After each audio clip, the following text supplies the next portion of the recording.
I'm Sue Bornstein. I'm the Executive Director of the Texas Medical Home Initiative and co-lead of the Texas Primary Care Consortium. The Texas Primary Care Consortium is the only statewide collaborative with a mission to advance high-quality primary care for all Texans. It's co-led by the Texas Health Institute and the Texas Medical Home Initiative. The purpose of Primary Care Matters is to take a deep dive into topics that impact the provision of high-quality primary care in Texas and beyond. In our first installment, we discussed how primary care is the foundation of a robust healthcare system, and we explored some of the challenges as well as the opportunities to strengthen this vital component of the healthcare system. So in today's discussion, we'll examine several different primary care practice models and what can be learned from them. We'll also explore value-based payment models in primary care, the promise, and also some of the barriers to implementing value-based payment. Today, we are honored to have Dr. Sarah Candler as our guest. Dr. Candler is an internal medicine physician who's worked in a number of diverse practice settings. She has expertise in payment models and holds a master's degree in public health, which we do think gives her a unique perspective on healthcare systems. Dr. Candler has held numerous leadership positions in organized medicine, and in 2021 was recognized with the American College of Physicians Walter McDonald Award for Early Career Physicians. Sarah, please tell us a little bit about yourself and how you became interested in primary care as a career. Thanks so much for having me, Sue. I came to medicine as a non-traditional student whose only science in college was geology. So, as a recovering humanities major, I always knew I wanted to practice relationship-based medicine. So, midway through medical school, I realized that internal medicine with a focus in primary care was the right fit for a big feeling nerd like me. I get to solve clinical mysteries and optimize chronic conditions. I follow my patients through varying stages of their diseases. And I also knew pretty early on in medical school that I wanted to practice more than just medicine. And I have very intentionally sought out these opportunities to learn through experience what is and isn't working in our current delivery systems in primary care. So I've been actively investigating the different components of our system in practice and in sort of the policy and organized medicine side, things like payment models and delivery models and training programs, patients and team-based factors, asking myself, not what do we need to work on? Because the answer, of course, is all of it. But where do we start? Wonderful. So just to dive in here, the late pediatrician and health services researcher, Dr. Barbara Starfield, wrote about the four pillars of high quality primary care and named them the four C's. First, contact, continuous, comprehensive, and coordinated. And it's especially important to emphasize the first C, first contact, and that is really defined as the ease with which someone can obtain the needed care from a practitioner of choice within a time frame appropriate to the urgency of the problem. But the other C's, continuity, comprehensiveness, and care coordination, really cannot exist without getting the patient to the appropriate point of care. So the first C. Now, I do think that Dr. Starfield's work has really stood the test of time, and we're indebted to her. And I also think it's worth noting that other researchers subsequently have added other C's, if you will, including Sarah, our mutual friend and colleague, Dr. Tracy Henry. And Dr. Henry and her colleagues suggested adding convenience, cultural humility, structural competency, community support, and collaboration to the four C's. And they note that the original four C's may not be inclusive of the needs of under-resourced communities. And I certainly think we always want to think about health equity and how we can achieve that. So with Dr. Starfield's four pillars in mind, can you please reflect on what you've seen in various primary care settings, really compared and contrasted with Dr. Starfield's vision? Oh, excuse me. Yes. Sorry about that. Thank you. Dr. Starfield and Dr. Henry both, I think, address some very important issues in primary care, and different settings are able to address some of those optimizations of primary care differently. I would say in order to understand how they compare and contrast, we have to understand what that definition of primary care actually is, and then figure out how to make it high quality. I sometimes don't think even other physicians grasp the complexity of even the most basic day of primary care. So rather than running through all nine of the C's, I'm going to interpret them a little bit before applying them to day-to-day practice of primary care. So, according to Dr. Starfield and Henry, primary care is a relationship. That first contact is about a relationship. It's your first date. Can I even get to the person that is gonna be the one for me? Um, Convenience is the other piece of it, like you mentioned. That's a relationship defining quality. And then the thing that I really appreciate Dr. Henry for adding is this concept of equitable relationships, accounting for the cultural humility and the structural competency. Not every primary care setting is developed and structured in a way, reimbursed in a way that allows us to do the right thing so that everyone has the same chance to attain that same level of health. That's equity to me. It's the same chance. So the relationship is continuous and comprehensive. So it's a deep and sustained across time relationship, and it's interconnected. So the other C's that go in there, this coordination, the community support, the collaboration, we recognize that there's interconnectedness in that relationship. So as you mentioned, I've practiced in a number of different primary care settings, each of which facilitate this interconnected, equitable, deep, sustained relationship in varying ways, some better than others. So the spoiler here is that as a clinical practice, the relationship is more successful in a large network that makes it easy to communicate with patients or specialists or data. This would be like the VA or other large academic centers that I've practiced in. The day-to-day delivery model that facilitated the relationship best was value-based care under optimal settings. And that's an important caveat. This includes a single payer, single provider model like the VA, as well as a full panel, full risk value-based care of Medicare and Medicare Advantage, not this hybrid situation that I'm currently in right now, which is actually much more akin to the average primary care physician's experience. This average experience is really tough to attain Starfield and Henry's high quality primary care. I'll tell you a little bit why. So for background and training, I had a primary care panels in an FQHC, a VA, and an academic safety net. As an attending, I taught in a multidisciplinary academic VA clinic and then helped open a new market of private equity-backed primary care clinics for high-risk older adults on Medicare.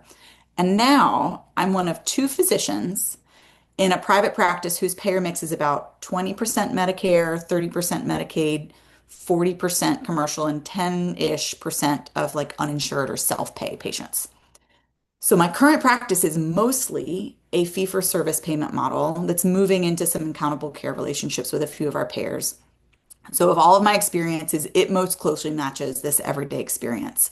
I think I have a leg up on other physicians because I've seen what effective value-based care and team-based care can look like.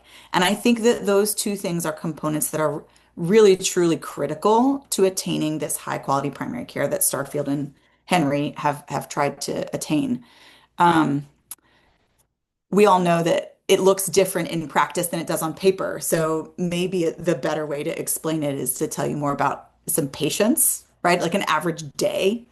What does it look like? So here's an average day. It's based on truly a day that I had. So first, I call the patient of a family who passed away, the family of a patient who passed away. I have to express my condolences and ensure them that they have support and questions are answered. That's a relationship, right? Someone I had a relationship with passed away. And so I call them. Then I diagnose a communicable disease, notify the patient, notify the health department, counsel the patient on quarantine, limiting exposures to other people, and confirm the diagnosis, plan the treatment, all that stuff. Then I order a biopsy for a patient whose physical exam, the exam showed an abnormality. They weren't symptomatic, but I did an exam because it's a primary care visit. And I ordered some imaging, and the imaging confirmed that my exam was concerning and there was a concerning thing that needed a biopsy. So I tried to call the patient and they didn't answer. So I sent a message to the patient and then a note to my staff to follow up and make sure the patient got the message. and the biopsy. And then I start getting paid because none of that is stuff I got reimbursed for. Because in a traditional fee-for-service model, none of what I just did is billable. It's all prompted by messages or results that I receive in the chart asynchronously from a visit, right? Sometimes asynchronous means days later, like a lab result, or weeks later, like an imaging result, or months later, like a patient who declined and ended up in a hospital and a nursing home and hospice. And the relationship exists over time. To get that high quality primary care, you have to be committed to the relationship that exists over time. Your job doesn't end when the patient walks out the door. The job continues because the relationship continues. So if you think about a practice model that facilitates these kinds of relationships, you must recognize its success depends on payment models that incorporate asynchronous care into reimbursement. Alternatively, you rely on the willingness of physicians to do the work essentially for free. And all of our friends who are experts in wellness and burnout can tell you how that's been going with us so far. Spoiler, not great, not great. So even before I start seeing patients, I acknowledge my primary care setting currently does not incentivize this high quality primary care according to Starfield and Henry. It's continuous and comprehensive. Um, I have so many other experiences in the same day that touch on so many of other of those C's. Do you want to hear a little bit more about some of them? Okay, great. So I look at my schedule. I see two patients that are listed for the same concern. Sinuses. I've never met either of them because some of my visits are held for urgent needs, and these are patients of my colleagues. So the first patient reassuringly probably has allergies. She needs over-the-counter stuff. The other has an abnormal lung exam, and I'm worried that it's pneumonia, and I'm worried that it's triggering a COPD exacerbation. So the distinction between the two, quote, sinus visits is a hint that the system needs to achieve these goals of the first contact, the convenience, the relationship that isn't just convenient for the patient, but you have to recognize that you can't exchange convenience for correct medical care. So some people would say, oh, patients who have a sinus problem should just have a video visit. Couldn't they just have a televisit? Couldn't they just do that? Well, maybe, but it's really hard to tell the difference between allergies and pneumonia in a video visit. Um, so the caution with things like convenience that can get us into trouble is recognizing that sometimes the most convenient thing and best way to be available to our patients, sensitive to their needs, is folks with a day job or difficulty getting transportation, is that we have to temper them with the efficacy and efficiency of the medical care that's needed. So you can't exchange the factors for each other. You can't toss out the comprehensiveness for convenience. So that's the other piece I'll say about these 4 to 9 C's is that you have to take them all in the context of the patient who's in front of you and the practice that you're in. And the other piece that I think is not a secret, but the depths of which can become mysterious, is this idea of the sort of interconnectedness of the primary care relationship that Starfield and Henry aspire to. The fact that you have these community connections outside of the care. So what if I told you that the patient with the possible low bar pneumonia had a question about the X-ray that I wanted to get to diagnose the actual pneumonia? Questions like, how much will it cost? Where should I go to get it? Do I need to call my insurance first? Why are they so worried? Well, because they were just diagnosed with cancer in another body part, and the surgeon ordered an MRI to plan the excision, but the insurance denied the order because they wanted it done in a freestanding radiology center, not the hospital affiliated one. Because, as you know, there are often facilities fees that make imaging tests more expensive in one place compared to another. It's the same test, it's just in a different place. And yes, I said to this patient, even if the two places are owned and operated by the same health system, and no, I said to this patient, I cannot explain why. When these two imaging centers who share an owner and a name, but not physical location, they are not able to simply transfer your information and appointment from one to the other, and why instead you, the one with the cancer, have to call and manually cancel one and reschedule the other. And obviously, these questions are not on my board exams, and you better believe they come up more often than a pheochromocytoma does. So don't get me wrong. I am not advocating for replacing rare diseases with insurance literacy on training and certification exams. But if we don't replace the current insurance system with something less confusing, we're doing a disservice to our new docs by not at least warning them that these questions are coming, and obviously a disservice to our patients who suffer the most. So, this interconnectedness of the primary care relationship requires things like EMR interoperability and price transparency and elimination of unnecessary costs like facilities fees, or at least making sure that those fees are not passed along to the patients.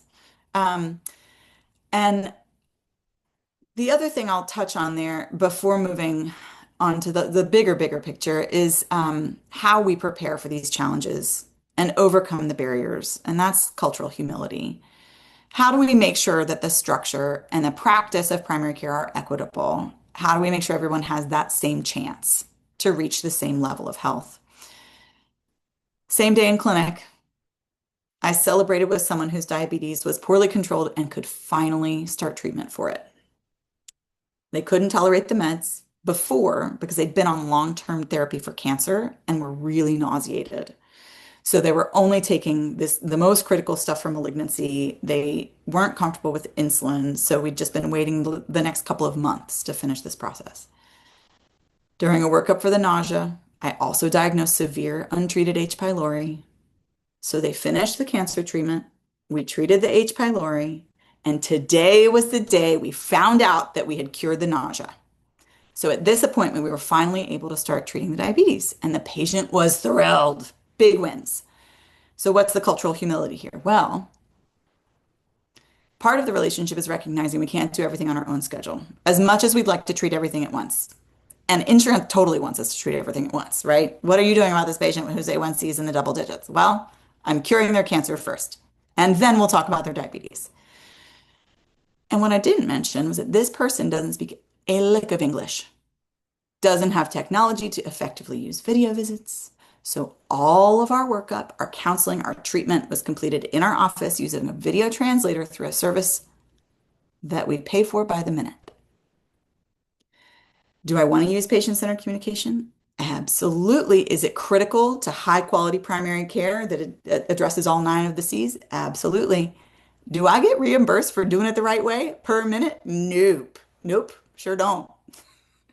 So hopefully, I guess it's clear now that it's not just the practice setting that has affected my ability to achieve this high-quality primary care, but it's the payment model that Sure. facilitates those settings. And it acknowledges the patient complexity, medical and non-medical, reimburses for overall care value rather than specific tasks. And that is really critical to this primary care setting. And when you do that, you also have to acknowledge that there's one other component, which is renewed trust in primary care. As a system, we do not value primary care itself. Right. Um, yeah. Yeah. I have one more patient that I'll tell you about in a minute that'll tell you about that talks about that trust piece. Okay. Well, I think you've done an excellent job really putting the theory into practice and explaining what this looks like in your day-to-day work, and very, very informative. And so we've talked a couple of times about fee for service, and it is not any kind of a secret that the prevailing fee for service payment model is not conducive to high quality primary patient-centered primary care. And why? Well, it's very simple. And you've really described this, I think, very eloquently. Fee for service rewards discrete services, widgets, if you will, rather than what you just described, Sarah, complex, comprehensive, and coordinated care that's difficult to capture with individual visit codes.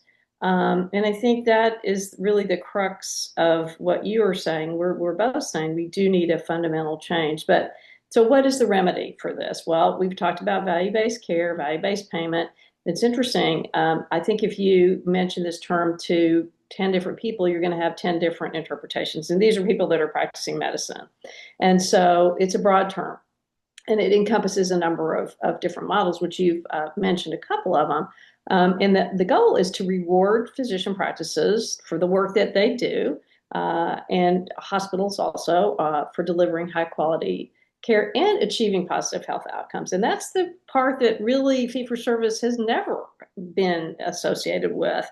And so I think that's a big part of this. But so what are they? Well, there's a lot of them, and you've mentioned a couple. They're accountable care organizations, they're bundled payments, they're the patient-centered medical home, which is where we all started with this many years ago.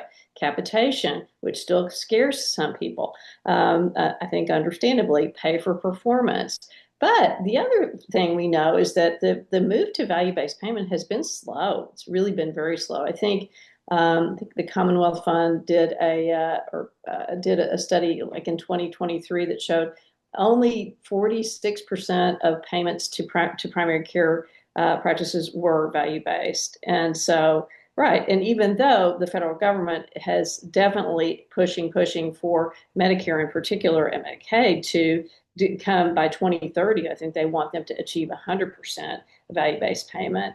And even in Texas, in the managed care organizations, they are pushing to do this, and it's a challenge. It's a challenge for them. But it really the lagging part is in commercial payers, right? And that's the challenge. So if I was explaining this system to someone recently and said, all right, so you want to give, as a clinician, you want to give the same standard of care to all your patients, right? You do. You've said that, and that's right. That's what we do. But now 40% of them have some commercial payer, and 20% of them have Medicare, and 10% of them have Medicaid, and 10 or whatever have or do not have insurance, or so private pay. Yet you want to transform your practice in a way that you can give equitable, equal care access to all those people. I think therein lies a big part of the challenge. And so I do kind of have to put a plug in here for the Texas Primary Care Consortium and say that we were really one of the primary supporters of House Bill 2254, which did pass in the most recent legislature. And this allows for PPOs and EPOs to enter into value-based payment models. And it's surprisingly something that was prohibited until now. And there's historical reasons for that.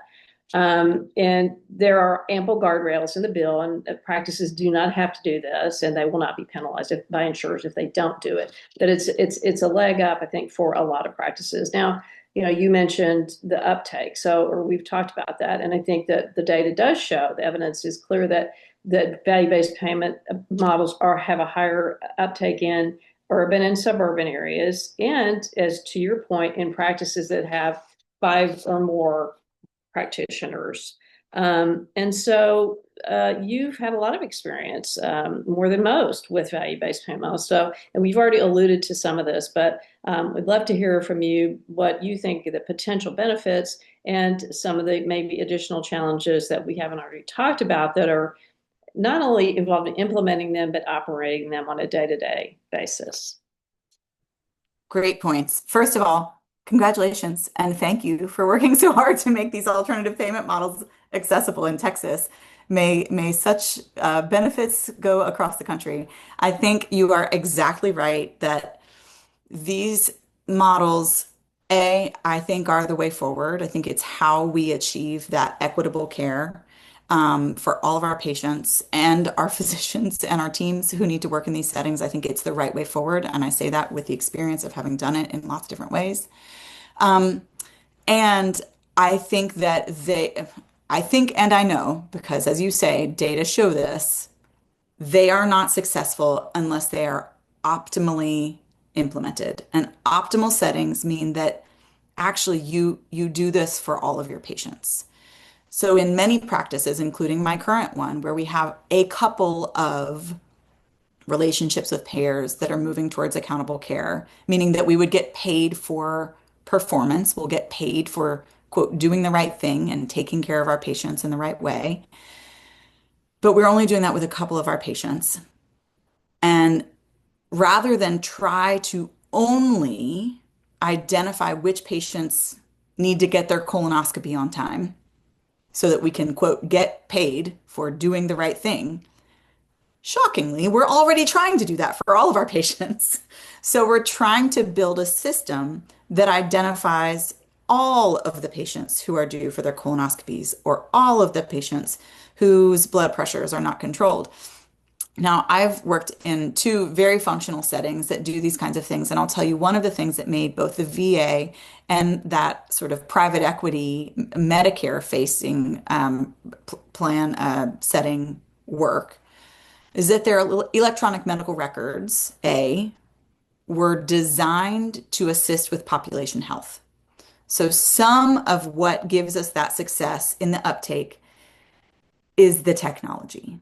Because I personally, because I know what it looks like, have now gone into my current EMR and tried to build the reports myself. Because the accountable care organizations will only pull them for the patients that are participating in their plans. But what is gonna make it more effective and honestly more efficient? Efficiency is because my team will know that all of our patients are treated the same way. All of our patients will have this checklist of things that they're due for, and we'll have the same protocols for getting blood pressure under control and rechecking A1Cs in a reasonable manner and making folks have had their diabetic eye exams. It is very difficult to train any teams to do different things for different people. Just from an efficiency perspective, that's just silly. This is why this, back when Henry Ford was building cars, they started having assembly lines because you can do something faster when everyone has an expertise in a certain space. And the technology is part of that expertise. So the electronic medical record can certainly help us in part of it, as part of building that optimal setting.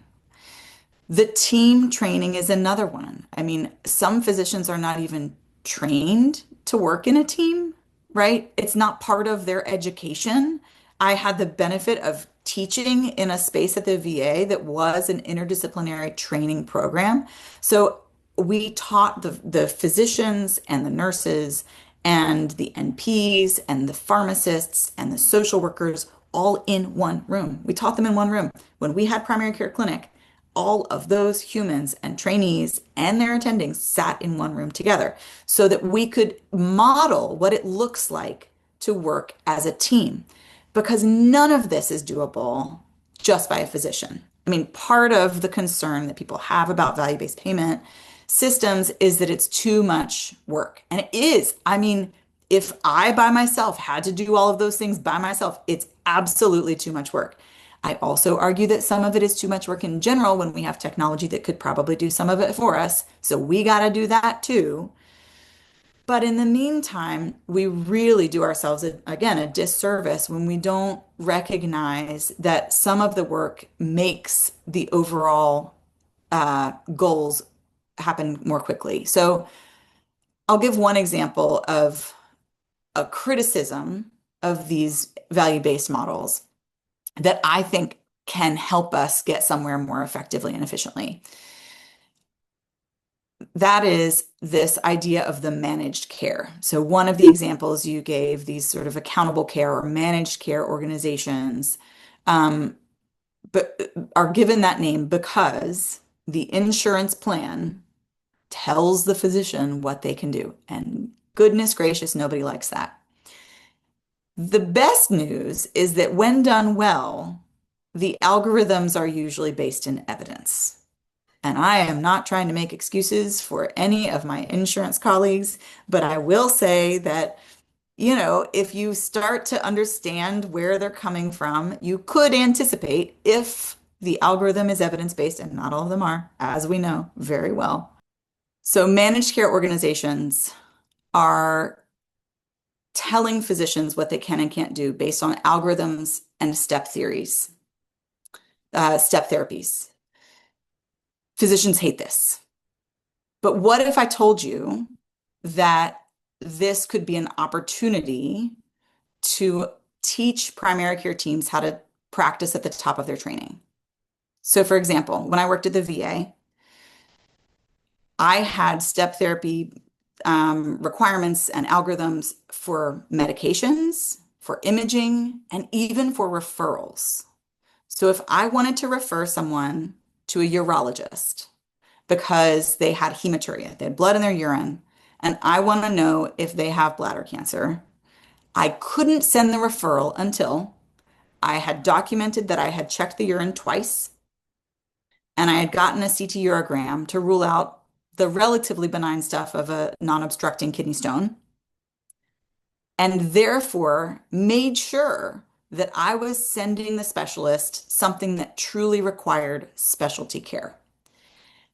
And now, as a result, in the community that I work in, not at the VA, I have a hard time getting my patients in to see urologists. Sometimes because we don't have enough in the neighborhood, sometimes because insurance networks are narrow, sometimes because my patient cannot afford another copay this month. And I know that I know that there are places that think it's still okay for me to do the rest of that workup. And I can get someone in faster because I can then call them myself and say, I did a urogram, I did a repeat UA. I'm worried this is bladder cancer. They need a cystoscopy, and that. They will get that referral. So some of that managed piece, I think, has benefits. Um, the administrative work, which is the other big complaint, is certainly something that I think technology can and should help us with. And that includes the billing piece of it. That includes population health. I do not think we should be relying too hard on other humans to be doing that work right now. Wow. Okay. There's a lot to chew on with that. And we all appreciate your expertise and your insights into really what it looks like on the ground and what some of the challenges are. The other thing, and I neglected to mention this, although this is not really the focus of this discussion today, but it really has to be said, and that is that for all the work that you do every day and all your colleagues, our colleagues across the globe and across the country in particular, primary care is paid basically 5 cents for every dollar that is spent in the U.S. healthcare system, which we know, I saw yesterday, is now going to be in the multiple trillions of dollars. It's very interesting. We recently heard some feedback from focus groups that have been done up in New York about messaging about primary care and how do we appropriately message about primary care to get our message across. And one of the most fascinating parts was they asked people, these are regular people that they recruited to be in these focus groups. So how much money do you think, again, what percentage of the dollar that's spent in healthcare is spent on primary care? And it might not surprise you that most people thought it was at least 50%, if not more. Yeah. And so when in fact it's closer to 5, it might be 6 in some places, it might be 7, but that's rare. And so to me, that's a great opportunity. Again, I think it is not always the most beneficial for us to focus on the money, quote unquote. I think rather it is appropriate for you to describe, as you have done so well, what your day is like and the things that you do as a primary care physician to enhance those relationships and to provide the kind of care that you that you are so well trained to do. And I've thinking, making a couple of notes while you were talking, and it strikes me, Sarah, that part of what you're saying, part of the message is high touch has to stay, right? High touch medicine has to stay. And I think that the tale of the two sinus infections is a great example of that. High touch has to stay. And it can be facilitated by high tech. And I think you are okay with that, right? And I think the fact that this was an important statement that you made, that telehealth, telemedicine cannot replace the human touch. It simply cannot. Can it augment it? Yes, it can, but I don't think it will ever replace it. So it seems to me that what we really want, and again, hearkening back to Starfield and Henry, is how do we get back there, right? How do we get back to the place that we know we want to be? And I think that you have very, very expertly elucidated some of the ways that we can get there. So I guess just I would be curious, and as the eternal optimist that I am, uh, do you think, are you hopeful that primary care in this country can achieve its potential? Do you think that that can really be reality and reduce healthcare spending? So achieve, improve population health and reduce healthcare spending. It's a big order. It's a Do you think really it's tall possible? order. Yeah. Yeah. Um, First, I'll say you are absolutely right in interpreting my assessment here. I think that in order to achieve high quality primary care in this country, we need to increase utilization of technology and other resources to facilitate science and evidence-based care so that the physicians can continue the art of medicine. We have always said that this is both an art and a science. The art of it is a thing that's very, very hard to replicate through AI and other technologies. It's very difficult, though possible, depending on what the concerns are, to practice even in a virtual way because of the importance of that human relationship and in many cases, the human touch that goes with it. We must leverage technology for the science so that we can unlock the power of the art. And I do think that we need to respect primary care a little bit more, both in funding and culturally. I'll go back to that same day with one last patient. It's in the win bucket for that first contact. I had a hospital discharge follow-up. I had sent him to the ER via ambulance for chest pain, and as they were wheeled out, EMS had said to each other, and then I found out later to the patient again, huh, 2 months of chest pain, so I don't know what they're going to do for you in the ER. True story.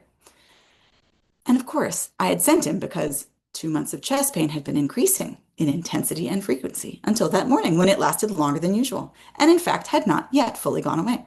So I spent actually a good part of my conversation with that patient before EMS arrived explaining why it was important to go to the ER, explaining that I can't rule out a heart attack in my office. And I'm worried it could be that. Is it for sure going to be that? I don't know. But it's worrisome enough. And I am a physician. I am trained for this. And I think you need to go to the ER. The follow up I had was 10 days after my first visit with him because he had been admitted and had multiple stents placed to the LAD, the Widowmaker. Both the diagnostic visit and the follow-up, by the way, were scheduled for 15 minutes. So obviously, those only took 15 minutes, both of them, obviously. So, and those are truly all patients I saw in one day, literally one day. And I saw 18 patients that day. Those were six of them.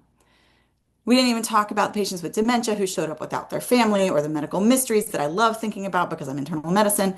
And I feel comfortable sharing all of the stories because none of them is unique. I have had similar, if not identical, patients to these and days filled with them multiple times in my near decade of practicing primary care. So we have to recognize that the practice settings are driven by the payment models. We have to train physicians and give them the resources and the time to care for people with the complex needs. Um, do I think that we can achieve high quality primary care and make people healthier as a whole in this country? Absolutely. We are known for having excellent medicine. Do I think we can do it in an equitable way so everybody has a chance to get there? Uh, we got to be willing. We got to be willing to build a system in an equitable way that isn't fee for service, that is understanding that sometimes the quote cost and the energy and the quote work is not something that I can predict in a reliable way enough that it's reflected in a number. To your second question, I do think on a whole, yes, we can decrease healthcare spending, but not by decreasing primary care spending. And you said that earlier. It is well known that investments in primary care, not so it goes into my pocket as a primary care physician, but total reimbursement to the practice, to utilize technology, to hire staff, to build a team, to have those frequent touch points. Those investments in primary care can decrease overall cost of care. Yes, it's possible if we're willing to try. Wow. So this has been just such an informative and inspirational visit. And I can't help being reminded of a very famous statement that I know you have heard many times, but I think it's very appropriate here. And that was what Francis Peabody said well over 100 and some years ago, that the secret of caring for the patient is caring for the patient. And at the end of the day, that is the secret sauce of primary care. And I think you've done a fantastic job explaining what that looks like and how we can get there. And Sarah, we all appreciate you being here today, and thank you so much for joining us. Thanks for having me.